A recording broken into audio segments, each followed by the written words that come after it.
you have a great story to tell. There are so many people out there that are looking for inspiration, and if you're looking for inspiration for weight loss, you have come to the right place because Anthony has a wonderful story to share, and I'm sure that we'll all get a little motivated to either adopt this lifestyle or tweak what we're already doing because you just are just fabulous, Anthony. I'm so glad that you're here. Thank you. So I wanted to ask you, have you were you overweight all of your life? I mean, the easy answer is yes. It feels like that. But I look back at pictures and I remember actually I gained weight over the summers between the fourth and fifth grade. And I'm not sure what happened, but my mother and brother and I lived in North Carolina, and my father lived in New Jersey. So outside of the school year, my brother and I would travel to New Jersey to spend the summers with my dad. And somehow, when I came back to North Carolina to start the fifth grade, I had gained weight over the summer. And I didn't really notice it myself, but my friends who I hadn't seen in about 3 months, they noticed it. And they asked me, hey, how'd you get so big over the summer? And, how'd you gain weight? And that was the start of it. So I guess I've been overweight since the fifth grade. Yeah, that's a tough thing to go through for especially a young person. We had other people, other men that were on that had talked about that people that had gone through this in childhood. Did you get anybody teasing you? How did that work out? Yeah, a little bit because, this was in the early 80s and there weren't a lot of overweight kids in my school. I want to say that there weren't a lot of, as many overweight kids in the whole world, but there were actually two in in my grade. And it was easy to kind of become identified as that person, as the big guy or as the fat kid or as, those things. And it was enough to where it was noticeable, where it was a topic, um, and mostly in a very fun and playful way, like joking and things like that. But little things like it was a little bit harder to look nice in clothes at the at the time, and things like that. So all these little things did creep in, and it was enough to make it an issue to the point where that's how I started to identify myself. And I think that was really the hardest part, when you start to think of yourself as as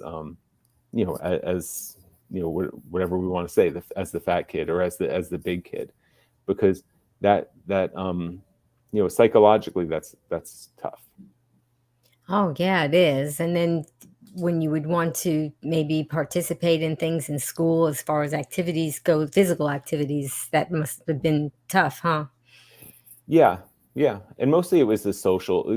For me, mostly it was the social. I mean, the big thing back then where I was living was you went roller skating.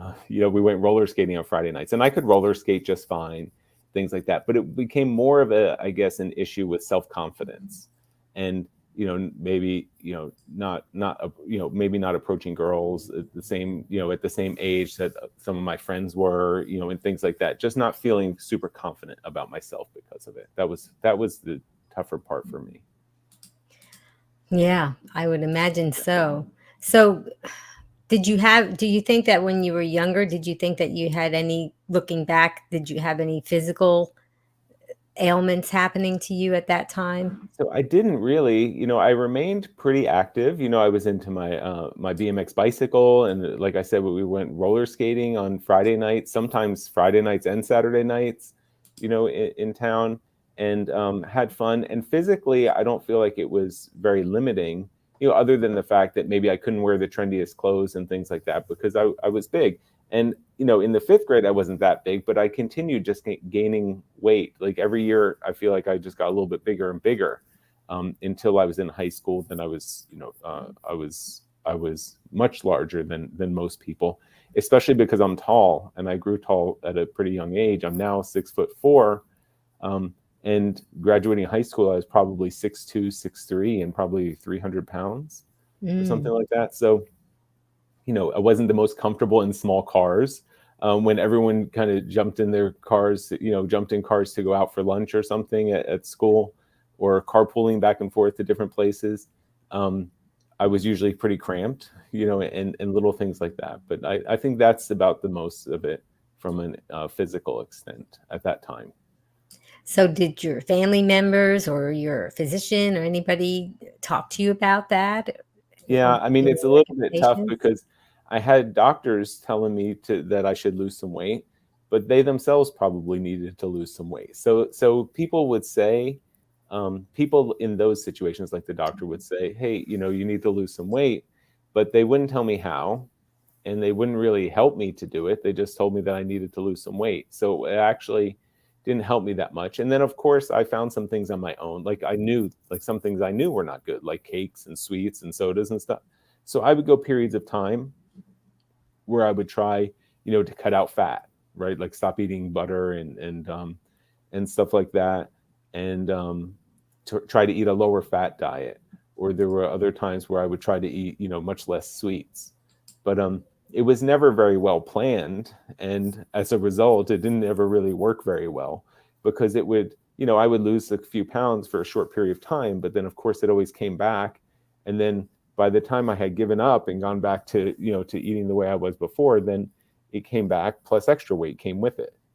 So it was like it was that cycle that we hear so much about and that so many people experience, where you lose a little, then you gain back more than you lost, and you lose a little, then you gain back more, and you just over time I just kept getting bigger and bigger. And it must have been challenging because as a growing young man, you're growing, right? Yeah, So here you are trying to fight maybe hunger because you're growing and you need the calories yeah, and not knowing what to do. yeah. And I'm sure I ate sometimes because I was hungry, but I think there are all different kinds of all different reasons why I ate and why people eat now. I would eat in social situations. I would eat when I got stressed. I would eat when I was happy. I would look for reasons to celebrate. For me, I always loved pizza, and maybe that's because I spent my summers in time in New Jersey, where the pizza is actually really good. But Yes, I'm from New York, so I yeah, definitely know the you. pizza is good, right? So then even when I was in North Carolina during the school year, it was always felt like a special treat, but down there all we had was like, Domino's or Little Caesars or something, but we would just call up and order pizzas, and that was always something that made me feel good. Mm, And I don't know if it made me feel, think a little bit about New Jersey, or I don't know how or why, but it was one of my favorite foods.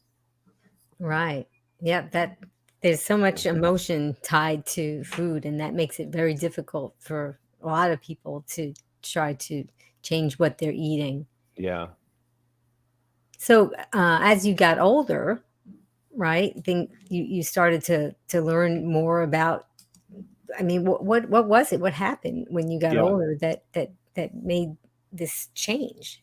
So these cycles kind of continued, where I would go through periods of where I was losing weight, whether it was because I was increasing my activity. I was skateboarding a lot um, through high school, and in even while I was in college, and that kept me moving quite a bit, and I would be trying to eat better. So I would lose I would lose some weight then, but then I started after college. I started working full time, and then I was working a desk job. I was doing software development, and um, I wasn't moving a lot, and I was stopped skateboarding, and I continued eating. And then for the first time in my life, I really had disposable income, so it was even easier to order those pizzas.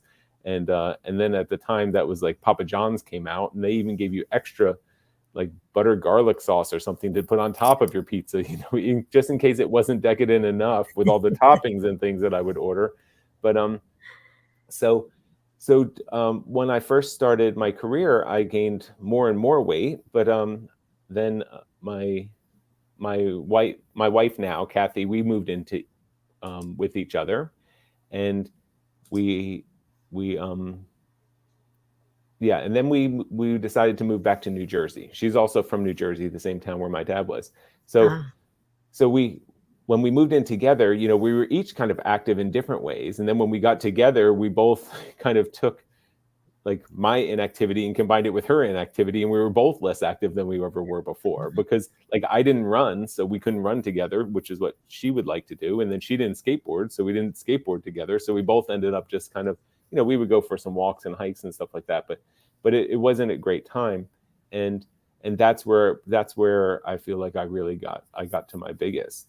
And then we moved back to New Jersey to be closer to her family and my dad. And that's when we decided to start our own family.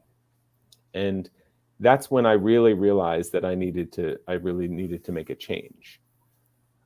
When my wife was pregnant with our second son, I applied for another term life insurance policy, a 20-year term life insurance policy. I was 33 years old, and I remember coming home from work and seeing the letter from the insurance company, and I opened it up, and I was denied.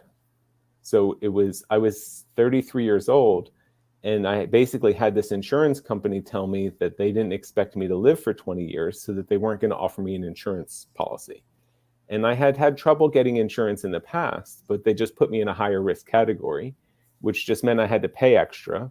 And I could just kind of justify that and let that go. But this one being denied while my wife was pregnant with my second son was really scary to me, because that meant that this company, who had all this data, right, they just plugged my information into their big computer, their big algorithm, and then the result that came out was do not insure, right? And to me, that meant not going to make it 20 years. Wow. So the thought of not making it to 53 was really scary.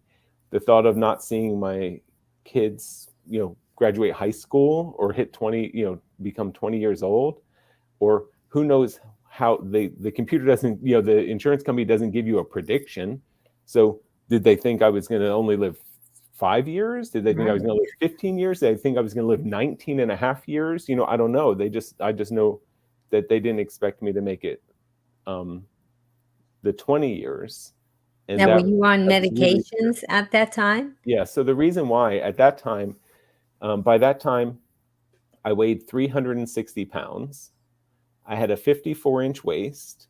I was on medication for high blood pressure. I had been trying to resist my doctor recommending medication for high cholesterol. I would get migraine headaches, the kinds that would make me have to almost come home from work. On some days I would just have to come home from work and lay in a dark room to try to get rid of my headaches, because nothing else would get rid of them. I was recently diagnosed with sleep apnea, and then I had eczema on my fingers, and I had psoriasis behind my neck. So I had all of these little things that any one of them, I could have a conversation with anyone, and any person even that looked healthy, and maybe they had wrong medication for high cholesterol, or maybe they had high blood pressure, or maybe I would talk to someone else and maybe they were overweight. But I think these combination of all of these things is what gave me this, is what kind of set me up to the point where I got really scared. I knew I had to do something about it. Oh, wow. That is, it's amazing what inspires people to make changes in their lives. They're somebody could be a smoker for decades, and then all of a sudden, something happens with a family member and they can't be around them because of the smoke, and then all of a sudden they just don't smoke anymore. Yeah. But meanwhile, maybe There's they like tried a to switch quit. goes off or something. Yeah. Yeah. And Yeah. maybe they tried to quit so many times, and they kept going back.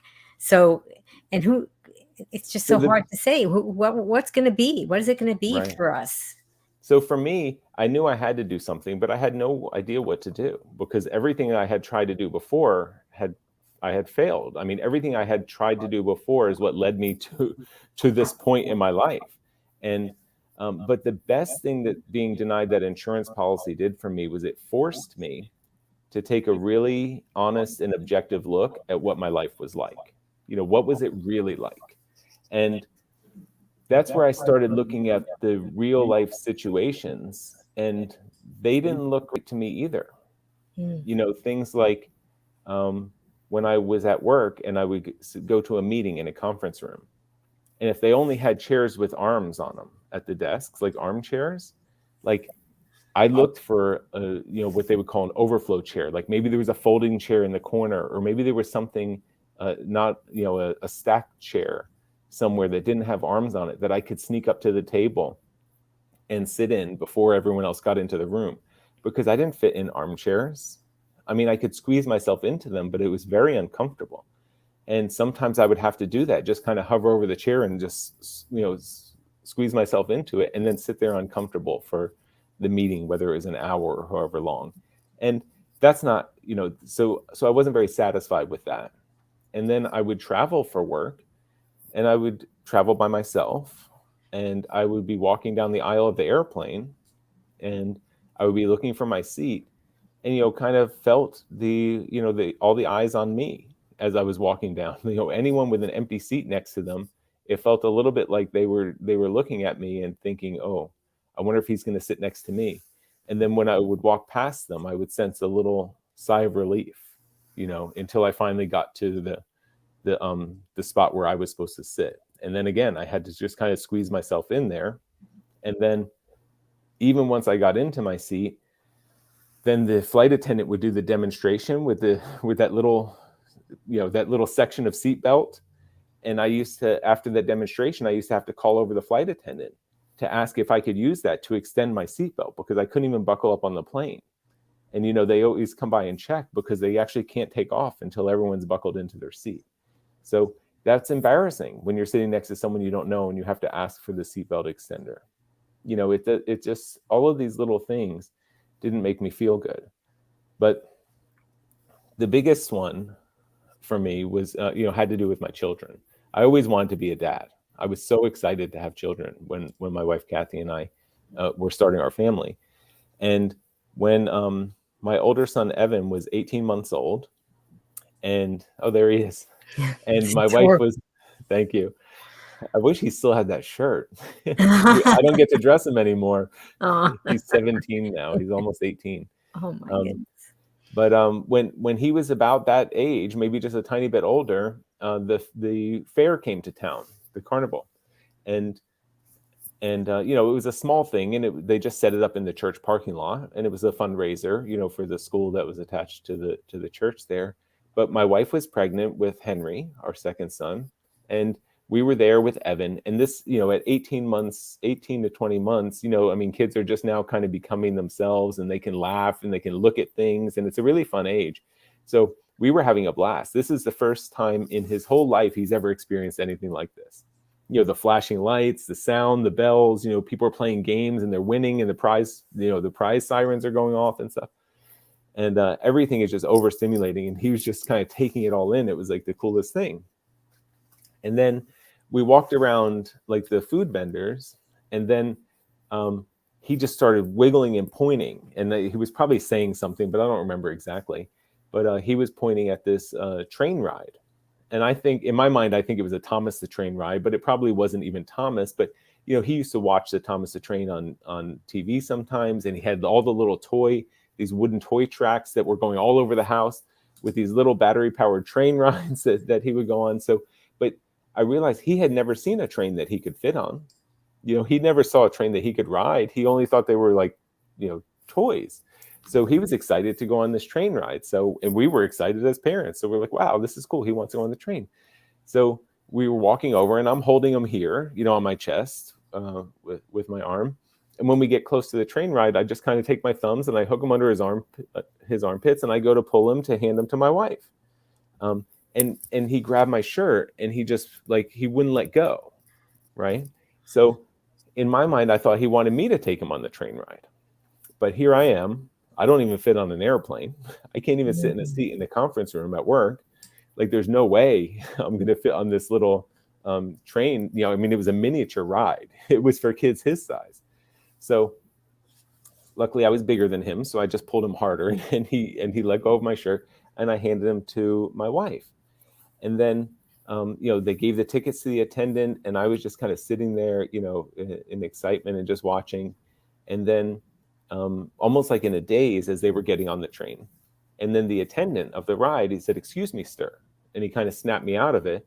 He said, "You have to wait over here," because I guess I was blocking the gate, right? Because so no one else could come in. But then I had to go stand on the side, and I stood there literally outside of this temporary metal gate.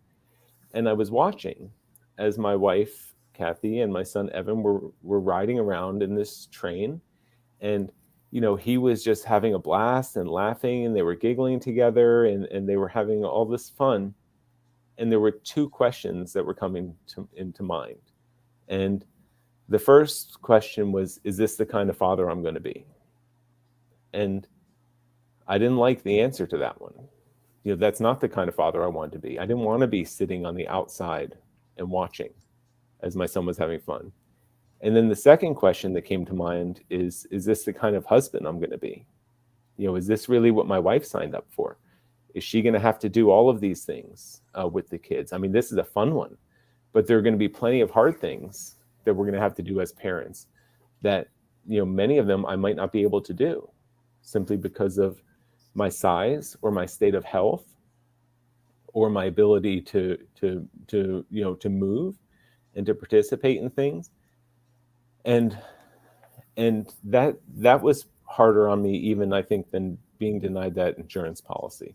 Like Well, it realizing, almost kind of gave you a visual of like, this is your life if you don't do something. That yeah, if you were watching from the other world or whatever, this is what you would be seeing because you wouldn't be there to see it.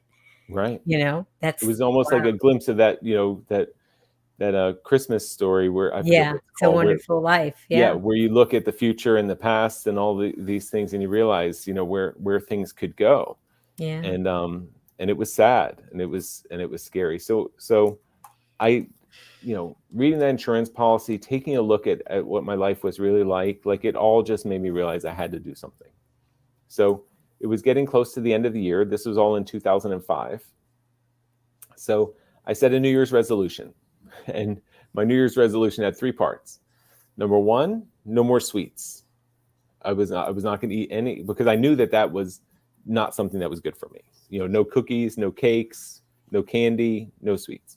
Right. And This then people think, well, if you want to lose weight, that's probably why what you need to exactly. cut out, right? Yeah, That makes sense. Sugar. yeah. So, and then I said no more soda. And I didn't drink a lot of soda. I mean, truthfully, I didn't eat a lot of sweets. So these things weren't actually too hard for me to do. And the third part of my New Year's resolution was I set a goal to lose 50 pounds over the year. I wanted to lose 50 pounds over the year of 2006. And I came to 50 pounds because I figured I could probably lose 5 pounds a month, being as big as I went, over 360 pounds. But I wanted to give myself a little wiggle room. So rather than saying 60, 5 pounds a month for 12 months, I said, okay, I'll lose 50 pounds. So I kind of almost gave myself 2 months as like a freebie, in case it wasn't working or while I was figuring it out. And all I knew was I wasn't going to have soda, I wasn't going to have sweets, and all I knew how to do was kind of keep myself hungry. So I started doing that, and January and February went by, and by March, I had not lost a single pound. I didn't lose any Wow. weight, and it wasn't working. And Yeah. that was totally, totally depressing. It was defeating for me. It made me feel helpless, and it made me feel like there was nothing I could do. That this is just how I was destined to be, and but I was still determined. I was still so highly motivated, and I knew I had to figure this out. And I had lost my 2 months, right? My 2 freebie months, Yeah. but I needed to keep going. So I'll also add, I think I forgot to mention this before. One of the things that I did to lose weight earlier in the 90s was I went vegetarian. So I was already even at this point, I was already a 360-pound vegetarian on high blood pressure medication, who had high cholesterol, who had sleep apnea, who had all these problems. I was already vegetarian, but I was really scared because all of the diet plans that I was aware of in 2005 were these like Atkins plans, or Hmm. these, now it would be called, I guess, like a keto plan, Yeah. which was pretty much the opposite of the things I was eating, right?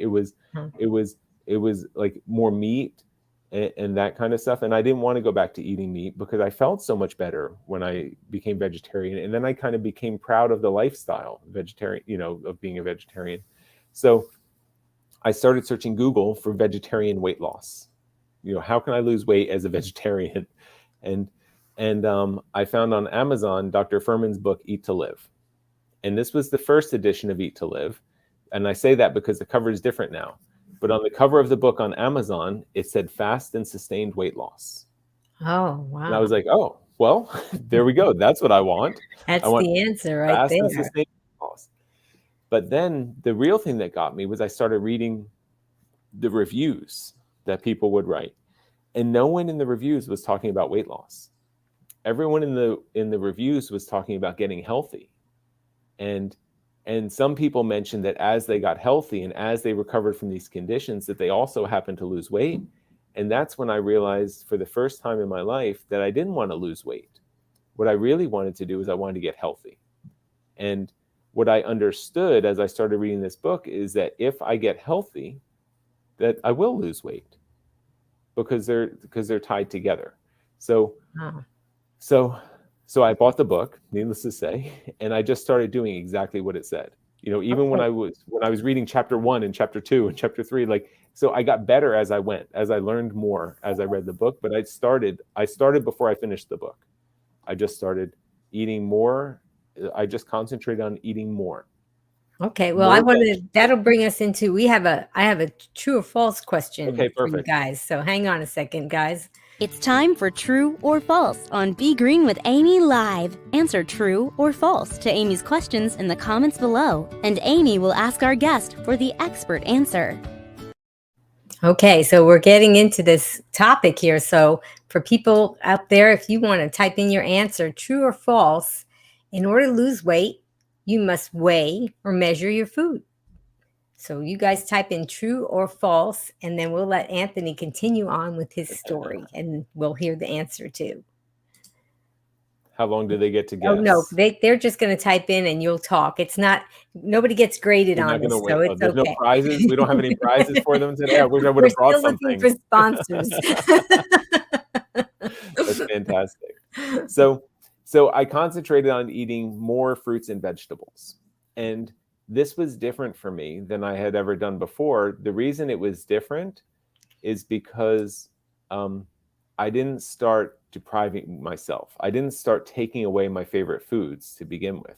I just knew that, that in that book, in Dr. Furman's book, it said to eat, a pound of raw vegetables every day, and eat a pound of cooked vegetables every day, and eat a cup of beans every day. So I just started concentrating on that. Like, for example, I never used to have breakfast. I would just have coffee, probably with cream and sugar in it. So I said, okay, now for breakfast, I'm going to have fruit, because that was a chance to eat more fruit, right? And when I would grab lunch, before I would have whatever else I would normally have had for lunch, like we'll stick with the pizza theme. If I was going to have 2 slices of pizza, before I would eat the pizza, I would get a huge salad. So what I did was I just started adding fruits and vegetables to what I'm eating, and I just started letting that naturally kind of push away the other foods, and it started working. So by the time Henry was born, which he was born in May, so March, April, May, 3 months later, I had already lost 40 pounds. And that, like, just as depressed as I felt from not losing weight those first 2 months, I felt that times 10 energized to continue to get better with this diet plan and lifestyle. So, I mean, you had that goal, right? Let's repeat. What was your original goal 50 was pounds for the year. for in a year, and Yeah. now you just lost 40 pounds in. Yeah, I think it was like 38 or 36 pounds, and it was Yeah. probably about 3 months. Yeah. So a quarter of the way in, and you Yeah. almost met half Yeah. of what your goal I was, missed right? the first 2 months were a wash. So it was probably that by that time we were 5 months into the year. Yeah. So we were Well, I almost guess I meant halfway. that if you were giving yourself 12 months, because I Right. consider that a reset. Well, I didn't give myself a reset though. You I didn't give your I said by December 31st I was going to be down Okay. 50 pounds.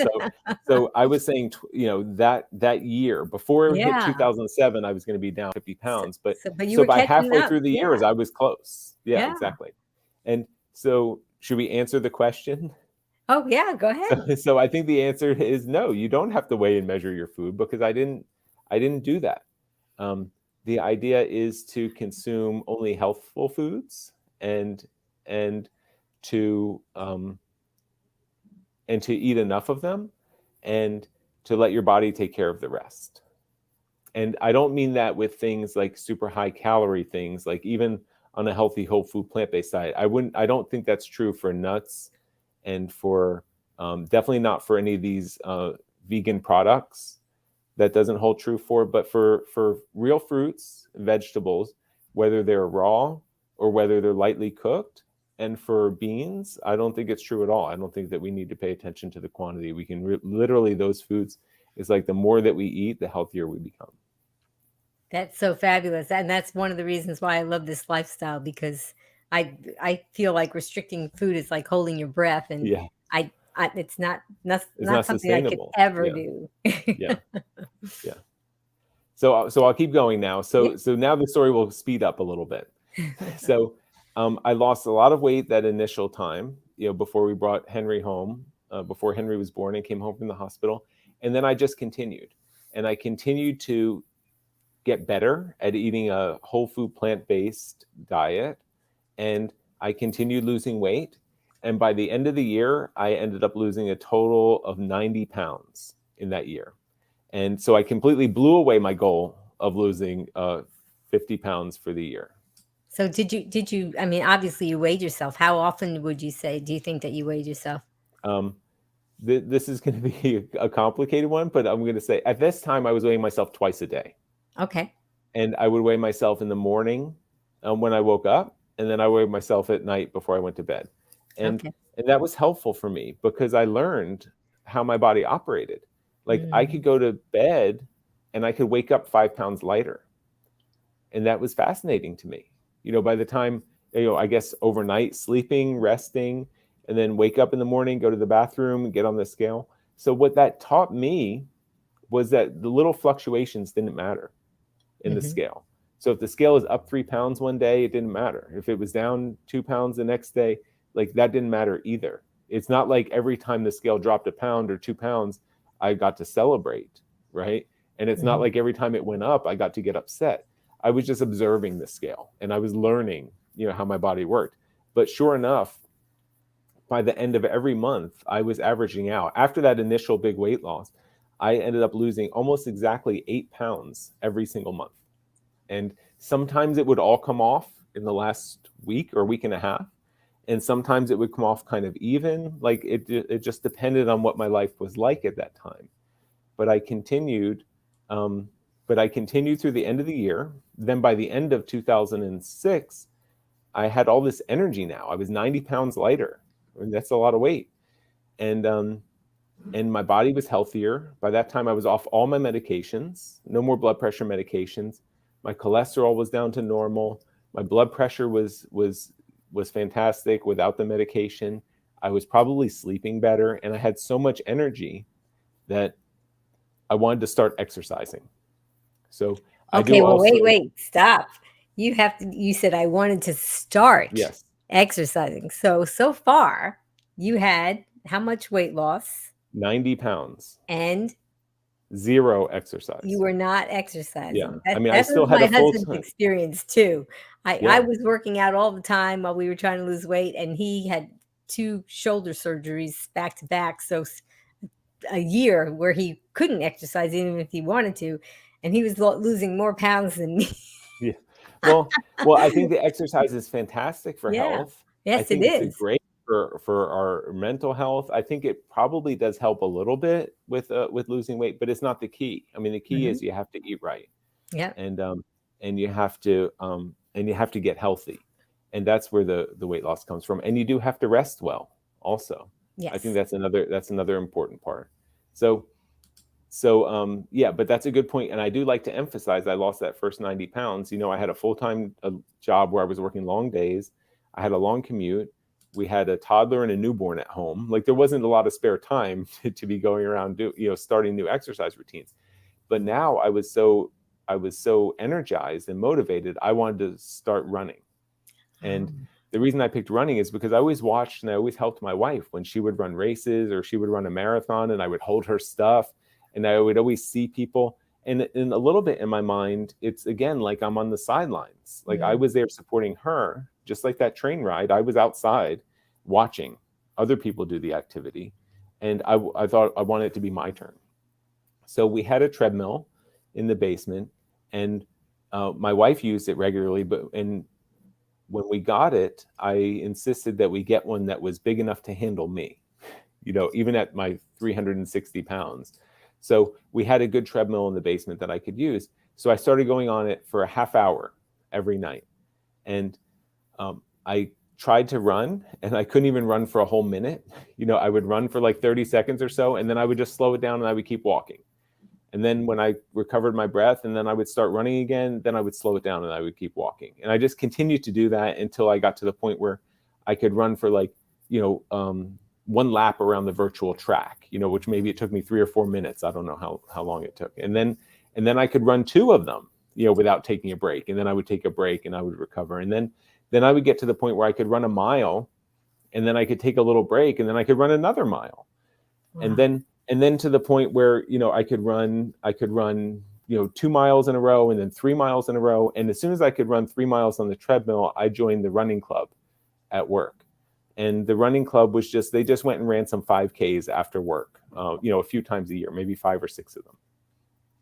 But it was I think it was March of 2007, I went out and I ran my first 5K.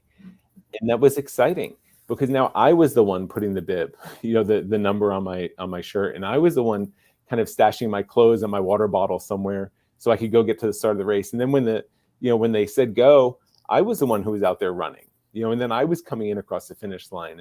And it was really exciting to be participating in that. And that's when I knew that I was hooked, that my life had really changed.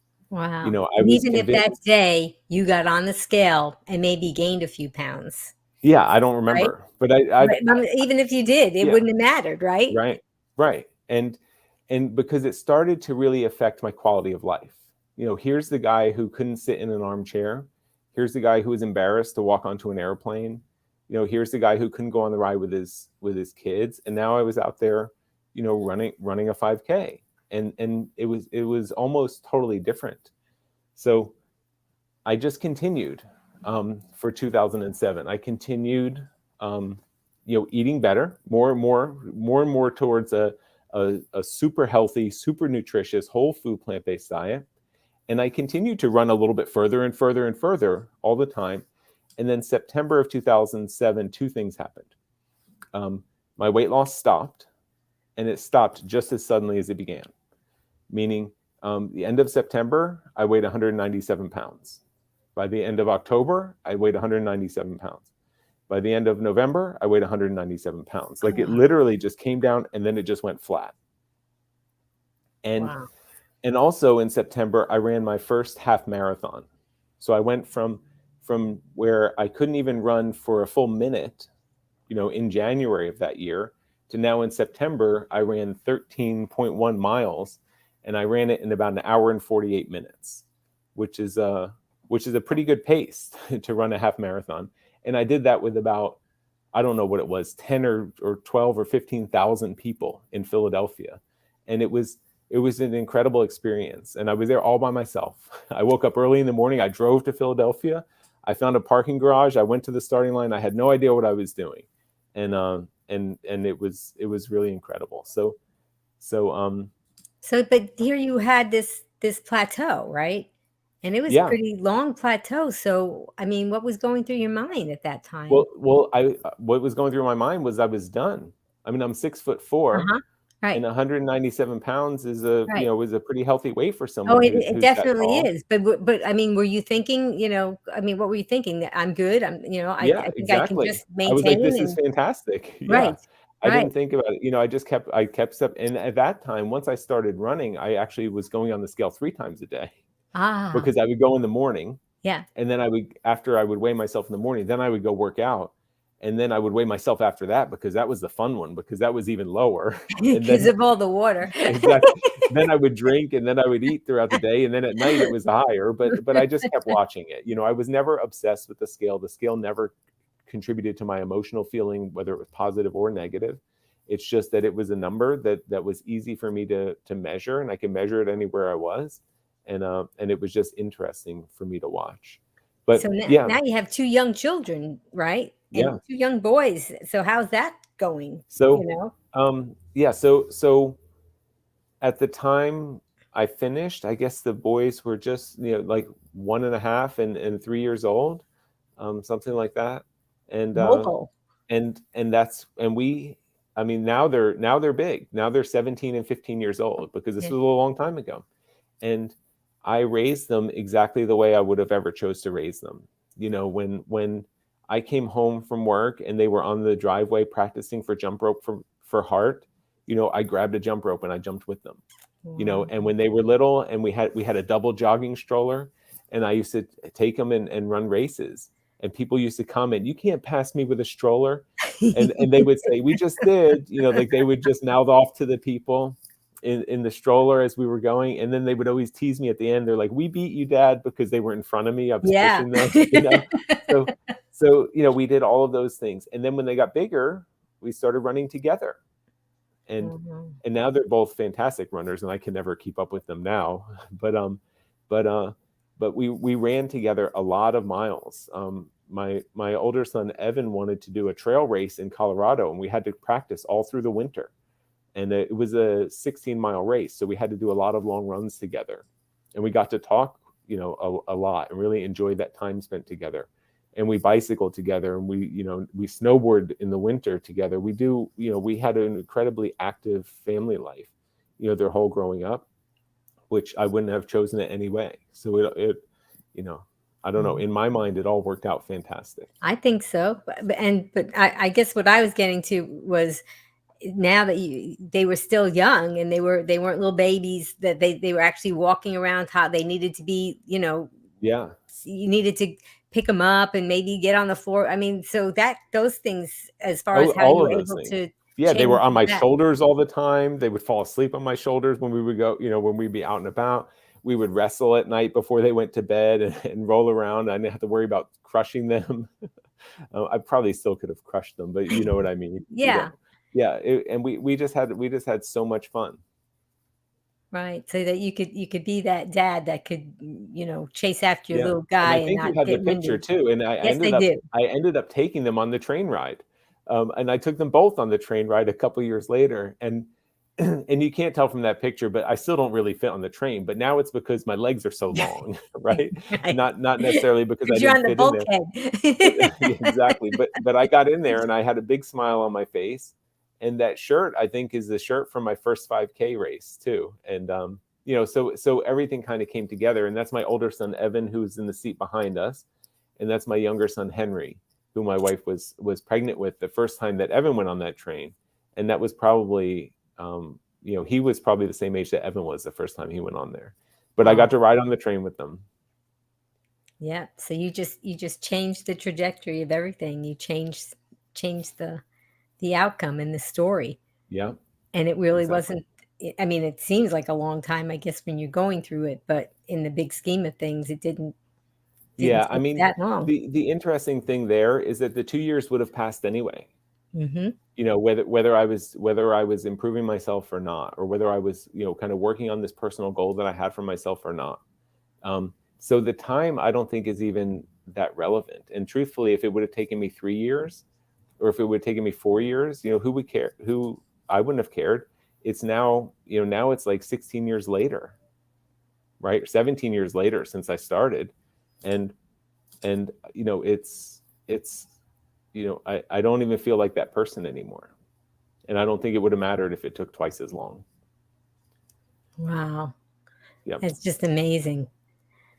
It's just so inspiring. I think that the people that are watching are definitely getting inspiring. I mean, not Thank you. everybody has to be a marathon runner or a runner, after they do this. You can just, like you said, just have your quality of life change, where you can chase around your kids, your grandkids, or, go I and, mean, and the catch a biggest thing ball. the biggest thing for me is that getting healthy, and I'll say Hmm. it that way, getting healthy, it really enabled me to do whatever I want.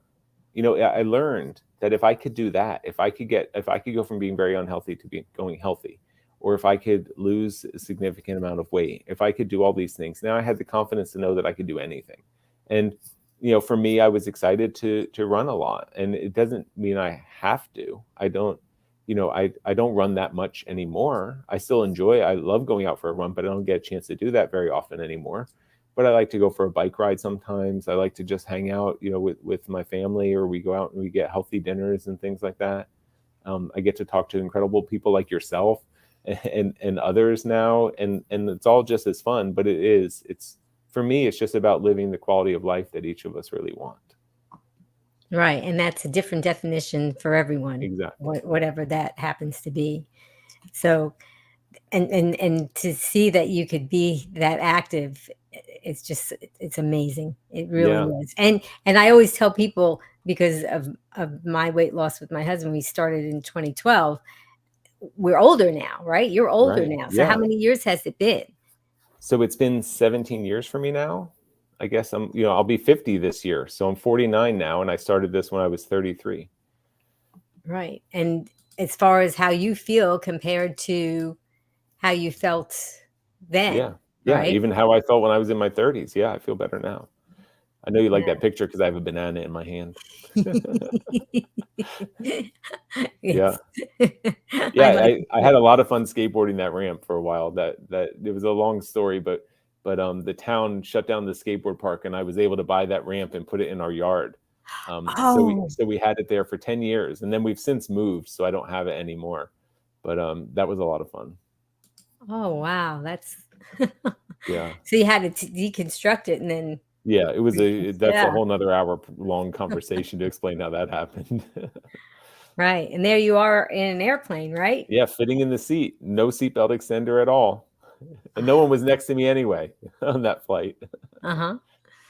That's fabulous. That really is so inspirational. Well, thank you. So the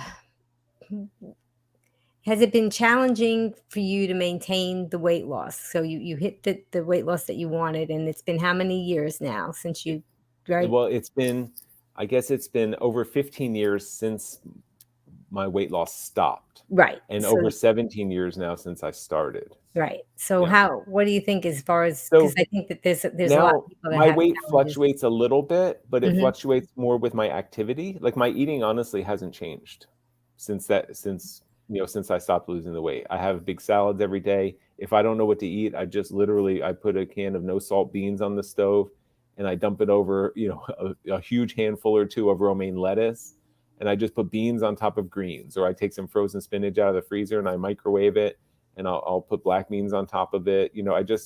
I can eat very simply, and my eating hasn't changed, and my weight might fluctuate a little bit, like maybe 5 to 10 pounds, and sometimes that just depends on my activity level. So if anything is associated with that, and for me, really, that's probably more of a distraction than anything else. When in the summer months, when I'm out going mountain biking after work, I just can't wait to finish something so I can go outside for a little while.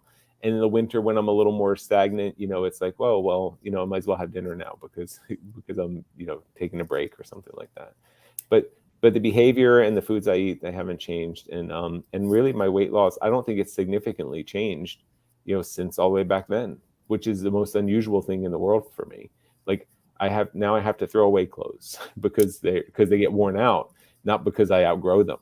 Huh. Then that's just crazy to me. I never had that. Right. Well, we have a question. Jen said I go to friend's house and they offer non-compliant food. What can I say? I mean, you must have run across this, right? Yeah, I mean, a lot. And it's very uncomfortable to deal with the first couple of times, but we have to just honor ourselves. And like, what can you really say? It's just no, thank you. And it depends on the situation. If you're going to someone's house for dinner, maybe you don't say no, thank you. But then you might have to have a conversation up front, to say, hey, I'm eating a specific way. Can I bring this and share it with everyone? I always would bring enough. I would never just bring my own food and go sit down. I would always bring a dish that we could put out and that everyone could enjoy it. And if they choose not to, that's fine. But at least I'm eating the same food that everyone else has access to, not just my own plate of food. I remember visiting my grandmother shortly after I finished losing weight, and she lived in Queens, New York, and we would go see her a few times a year.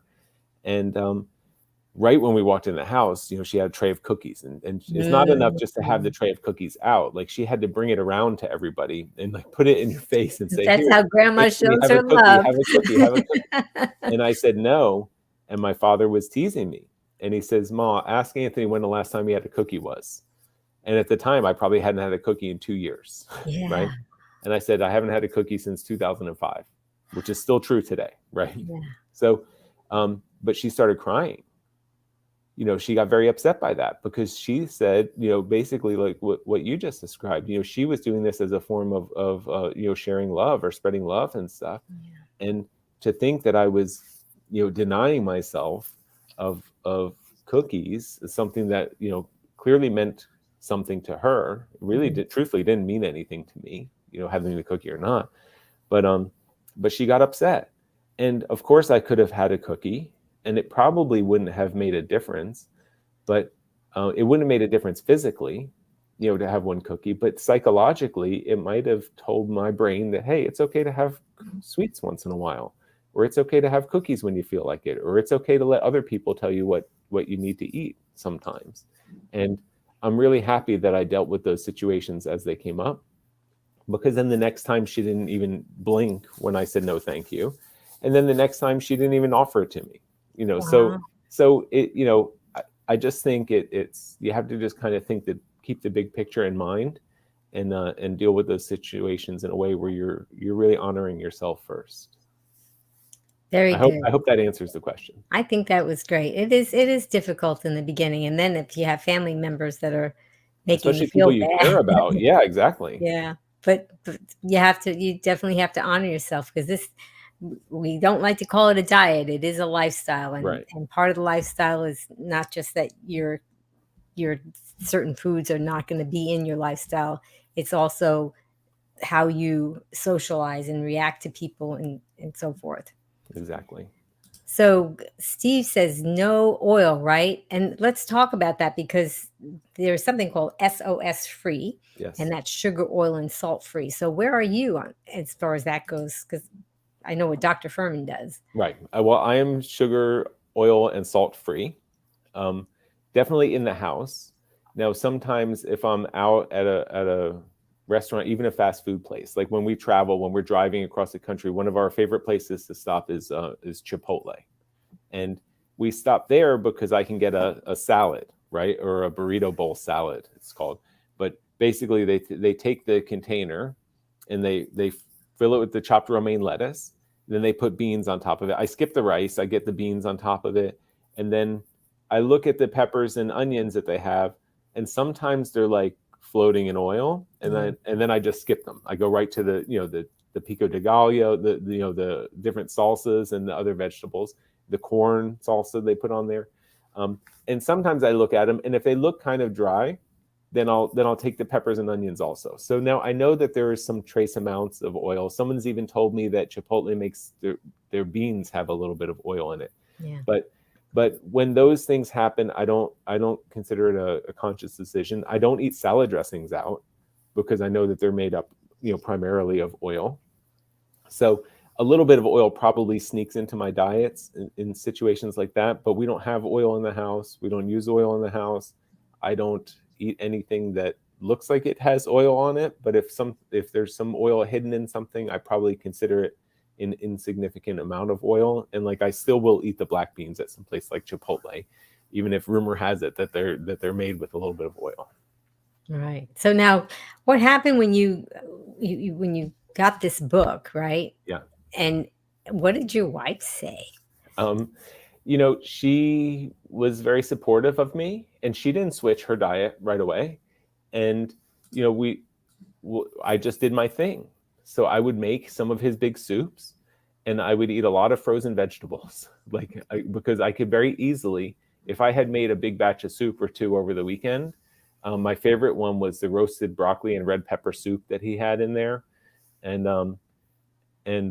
or a black bean. I had a black bean chili recipe with mushrooms and kale in it and stuff like that. So I would be totally satisfied just to take some frozen spinach, put it on a plate, stick it in the microwave for 2 or 3 minutes, and then heat up some soup or some chili and put it right on top of that spinach and just have that for my dinner. So I didn't try to get fancy. We weren't trying to make meals to feed a whole entire family. I was just eating food that I needed to eat for myself. And that's how it started. And then eventually we got a little more into some recipes. And then eventually my wife realized, oh, the food I'm eating is actually not that bad, and then so then she started coming along, and then she got a little more creative in the kitchen, and we both would cook together sometimes. And then we got the kids on board. When they were very young, they were probably 2 and 4 years old, and then we were feeding them the same way. So then we got a little more into creative, and then we got like some of Rip Esselson's recipes. They really liked his lentil sloppy Joe for a long time, and then I think we kind of burnt them out on it because they don't want it anymore. but we would go through and try different recipes and things like that.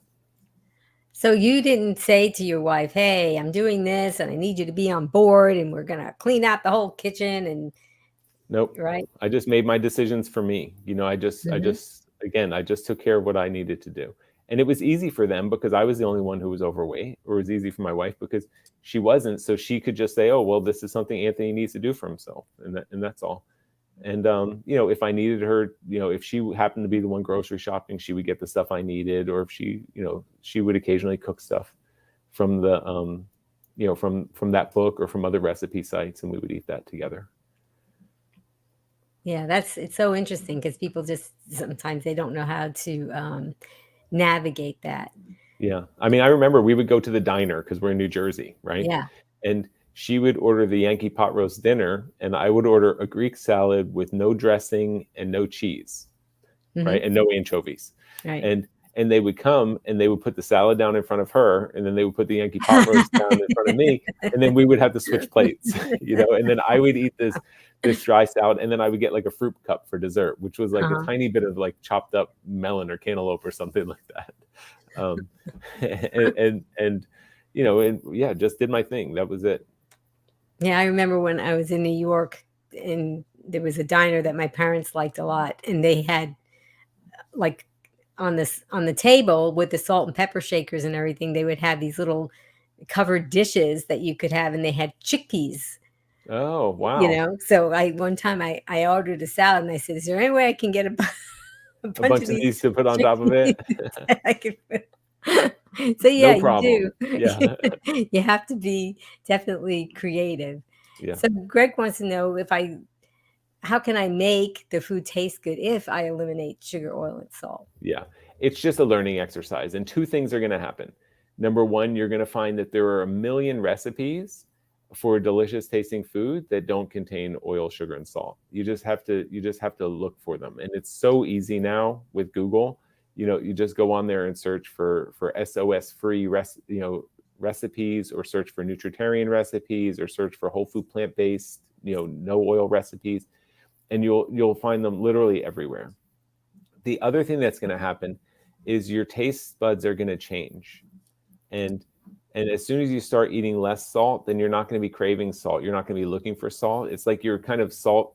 Like right now, for something to taste salty, it might have to be over this much, salt. I don't know what this number is, right? Yeah. But when you stop eating salt, then even something that has a tiny bit of salt has a lot of flavor in it, and it starts to wake up. And it's the same thing with sugar. To taste something sweet on a standard American diet, it might have to be like a candy bar or like an ice cream that's all loaded up with sugar and stuff like that. But after you haven't eaten anything super, super sweet for a while now, like right now, oranges, citrus fruit right now is crazy sweet, right? Especially it's in season. It's this time of year. I guess we're coming off the citrus season, but fruits to me are very sweet now, but it takes time. And I'm not trying to say that that to oversimplify or to say like that I've got something figured out. It's just that you have to, I say that to provide, I guess, some hope that those cravings won't always be there. And that if you just if you stay consistent for a period of time, that those cravings will kind of pass, and your tastes will change a little bit, and you'll realize that you don't miss them, as much as you thought you did.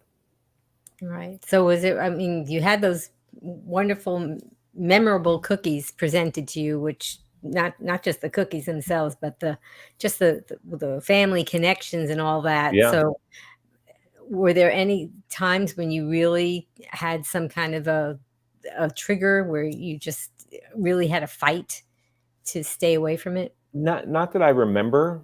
I mean, I don't think I ever really did. And it's just because I didn't give anything up until I was ready to give it up forever. And like when I gave, like it's so much of it is about decisions. You know, like it's kind of like being at the beach. And you know, when you want to go out into the ocean, in order to get out to the calm water, you have to get through those breaking waves, right? So when you're on the sand, you can relax all you want because there's no waves crashing on you when you're sitting on the sand. And when you are out past the breaking waves, you can just float on your back and you kind of just go up and down and you can relax and you can enjoy it, right?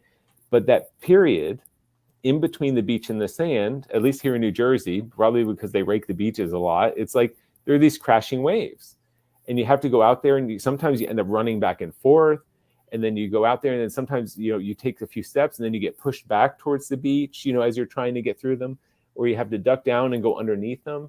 Mm. It's work to get through that period. But once you go out there, then you're fine.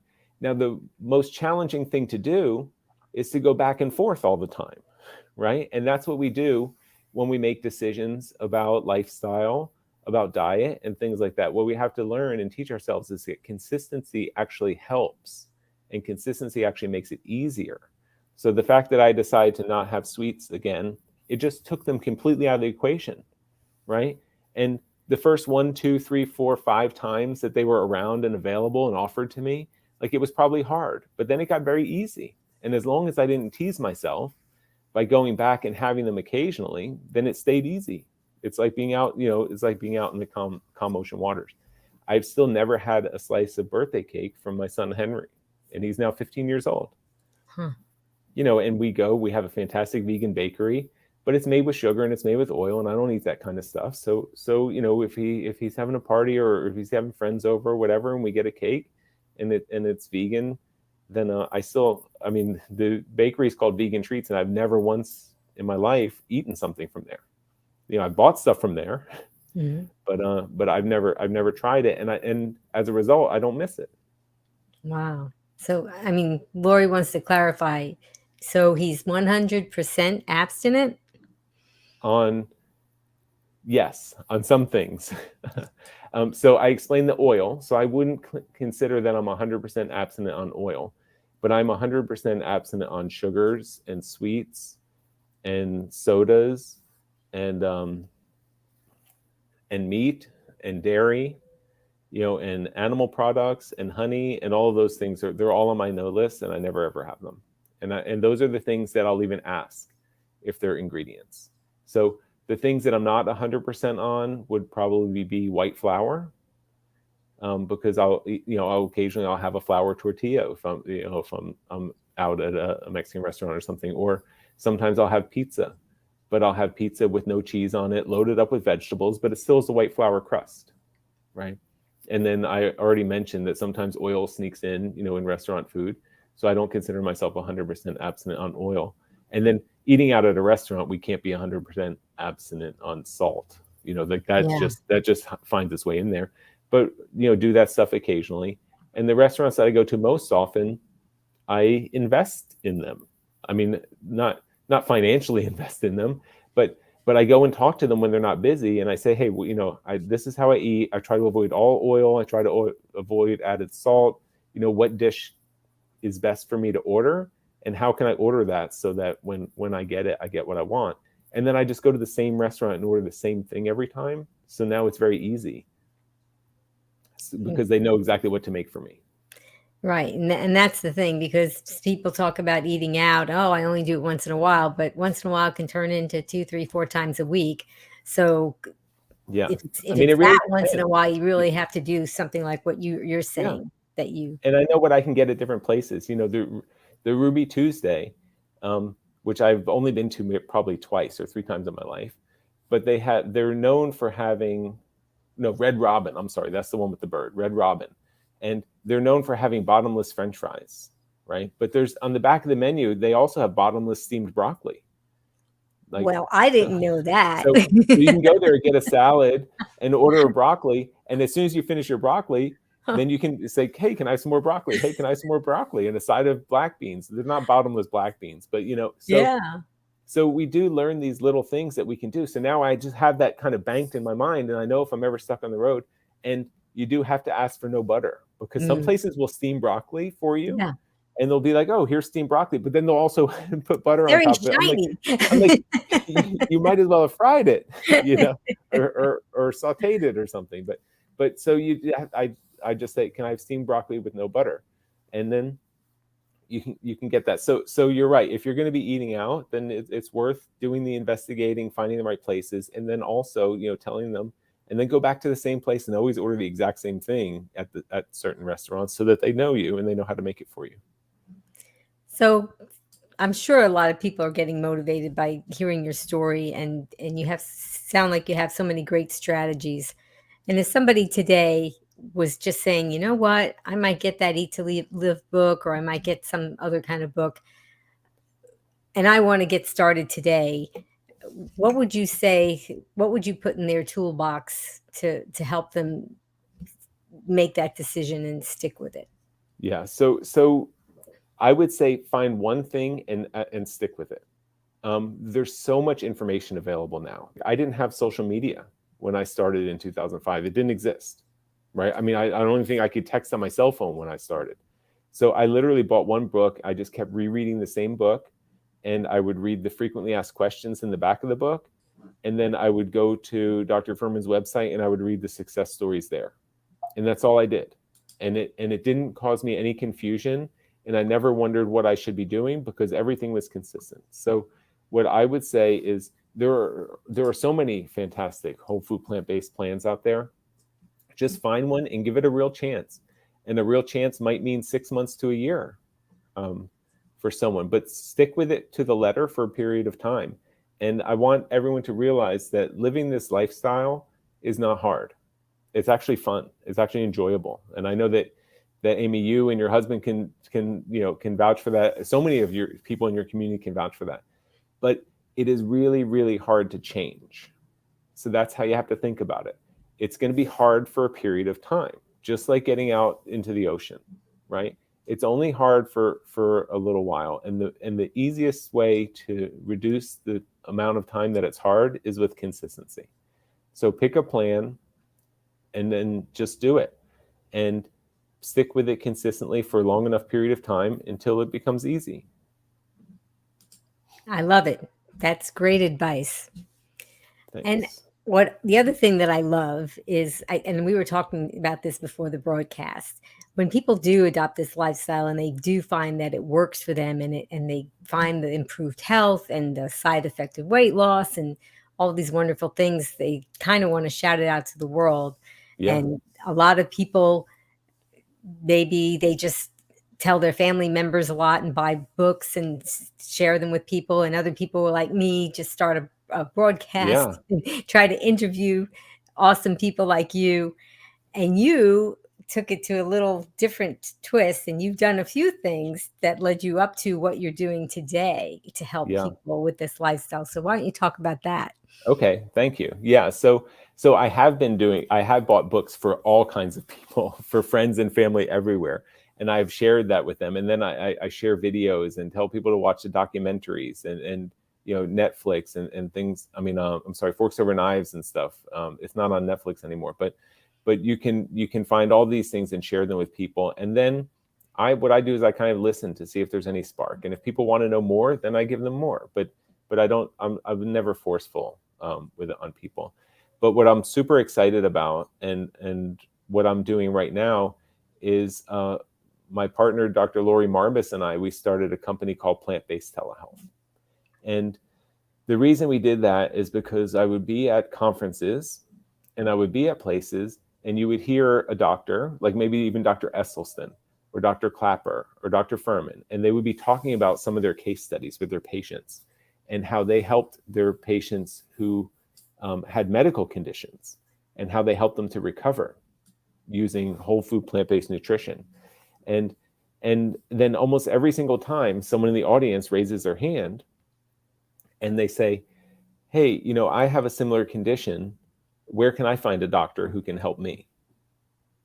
And there was no answer to that question, right? So I had been working with Dr. Marbus for a while on other projects, on some more educational projects, some recipes and things like that we were sharing. And I said, hey, I think we need to start a lifestyle telemedicine company, where the doctors will practice whole food plant-based, nutrition or food as medicine. It goes under so many fantastic names. And so we did it, and we started it in 2019. We started working on it. And by 2020, we were ready for her to see the first patient. And it took about a year to get it all going. And since then, now we have 10 doctors as of today. We're working on bringing on just a couple more. And they see patients in all 50 states, plus internationally.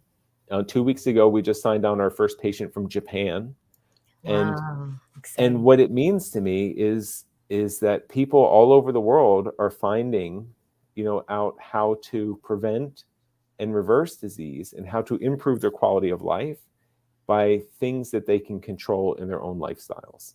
Now, all of the doctors at Plant-Based Telehealth are full medical doctors. The appointments are fully licensed medical visits. If a patient does require medication, they will be prescribed medication.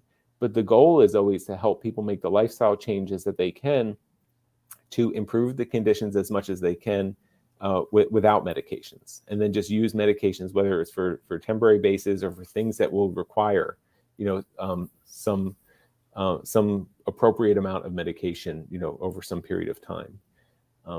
But I just loved it. I'm humbled. I'm humbled and grateful every single day just for the opportunity to help to connect people with these doctors who I think are some of the most incredible healers on the planet. And I get to hear some of the stories from the patients that they see. And, we share them in our newsletter, the testimonials. And, it's like, my story on repeat. It's just happening every single week.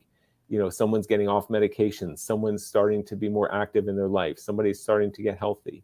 And even for healthy people who aren't sick, they can come and make an appointment with a doctor, and the doctors are going to review their blood work and their lifestyle in a way that's focused on optimal health and wellness, right? Like right now, most of the time when we go to a traditional doctor, the switch for them is, does this person require medication or not, right? Mm-hmm. And if you don't require medication, they tell you you're in good shape, come back and see me in 6 months or a year. But if your cholesterol is like, let's say 180, 185, something like that, you don't require medication maybe in the traditional guidelines, but the doctor's kind of just waiting. Yeah. They kind of just know that eventually it's going to happen. But if your cholesterol is 175, 180, and you're with an appointment with one of the doctors at Plant-Based Telehealth, they're going to say, hey, your cholesterol is not in a dangerous level, but it's a little bit higher than I would like to see it. And did you know that if we can make some diet and lifestyle adjustments and you can get your cholesterol down closer to 150, you might be able to prevent yourself from ever having a cardiac event or ever having heart disease. So it's a different kind of, the appointments are done with a whole different perspective. It's like, what can we do proactively to prevent disease from coming in the first place?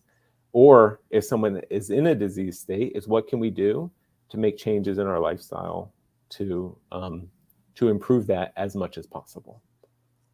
Yeah, and the other thing that I like about the way you have it set up, because there are some doctors that you can do telemedicine with, and it's wonderful. And I'm any doctor that wants to do plant-based telemedicine, I think agree, it's great. 100%. But Yes. with the way your business model is that you don't have to do it like a membership. Right. So it's You pay can per just, appointment. Yes. right. And we try to control that cost Yeah. as much as possible. We do not accept insurance, and The appointments are $150 for a 30-minute appointment, and it's $300 for a 60-minute appointment. Right. And quite honestly, that's as cheap as we could get it, with the doctors still earning, a fair rate for their knowledge and expertise and their time. So that's another thing that's very important to us. We need these doctors to be treated fairly as well.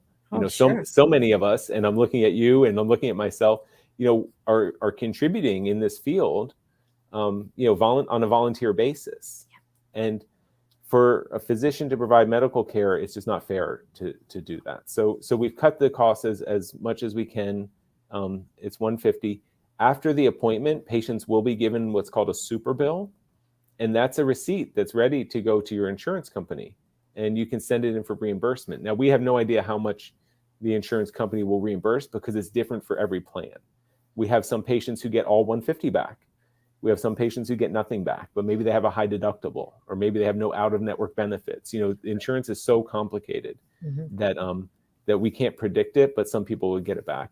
And unfortunately, while Medicare recipients are able to make appointments with most of the doctors, there are 3 doctors who cannot accept Medicare patients, but Medicare patients are unfortunately not eligible to submit for any kind of reimbursement. So if someone is on Medicare, then they have to pay out of pocket the $150 or the $300 for the 30 or 60-minute appointment. Right. And I think it's a value, because first of all, that you have an extensive intake form, so you're not wasting time asking about history and medications, and so the doctors spent time prior to the appointment getting up to speed on what your medical conditions are, if you have any, or what your concerns are, so that this way they can get right to it and just concentrate on you and know. And so, and it's great to get a book. It's great to watch a video, but it is still your health, and especially if you're on medications, especially if you're on blood pressure medications or diabetes medications. Yes. You could become dangerously over medicated, because that's how great this lifestyle is. And in such a short period of time, you could become dangerously over medicated. So, and not even when I was getting off my blood pressure medications, I went to a regular doctor. Yes. But she wanted to see me every week, and she gave me numbers. She said, you need to check your blood pressure 3 times a day, because it is very dangerous if you're too much, what's the good in getting healthy if I'm going to faint and fall down and bang my head into and seriously injure myself. Right. And not all the conventional doctors they're not all well versed in titrating people down or eliminating medications. So it's nice, the doctors that you have, that's their goal, is to possibly titrate down or eliminate. So they're very familiar with how to walk with someone and help them do that. And perhaps somebody's physician that they see locally may not be on board with that, because they're not aware of the effectiveness of this, or they just don't have the time to commit to holding someone's hand and walking them through it. Right. Well, the traditional system isn't set up so that they have that much time to do that. Exactly. So it's just hard. That's why we kind of came outside of the traditional system in order to do this. And we're helping patients and doctors meet each other is what we're really doing at Plant-Based Telehealth. And it's even hard for doctors who start up a small practice to practice this kind of medicine, because then they're limited by the people that they can reach. So I think telemedicine is really, really making this much more accessible. And that's our tagline, is we want lifestyle medicine available to everyone. And that's what we're working towards with Plant-Based Telehealth. Well, I'm glad you guys are around, and I've had the pleasure of interviewing almost all the doctors. You have the new one that you were onboarded that I'm hoping to get on someday soon, and I'll make an introduction. Yes, exactly.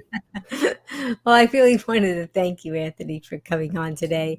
You've been just so full of great information and tips, and you've also just been such a great inspiration to everybody that has been watching, and we've been getting a lot of compliments to you. Thank you. And people are really enjoying this. And I know on the replay and the podcast, there'll be other people watching as well.